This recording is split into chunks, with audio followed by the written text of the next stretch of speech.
ভিন্ন স্বাদে আচারি ডাল।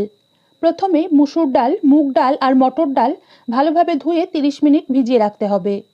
তারপর জল ঝরিয়ে পেঁয়াজ ও টমেটো কুচি, আদা ও রসুন বাটা, নুন, হলুদ গুঁড়ো, অল্প লঙ্কা গুঁড়ো, চেরা কাঁচা লঙ্কা আর কাঁচা সর্ষের তেল মাখিয়ে পরিমাণ মতো জল দিয়ে সিদ্ধ করে নেব।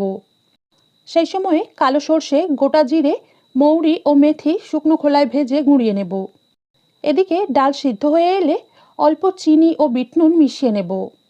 এবার সর্ষের তেল গরম করে 5 ফোড়ন ও শুকনো লঙ্কা ফোড়ন দিয়ে কয়েক সেকেন্ড সাঁতলে গ্যাস বন্ধ করে তেলটা একটু ঠান্ডা হয়ে এলে অর্ধেকটা ভাজা মশলা গুঁড়ো আর 2 চিমটে মতো কাশ্মীরি লঙ্কা গুঁড়ো মিশিয়ে নেব।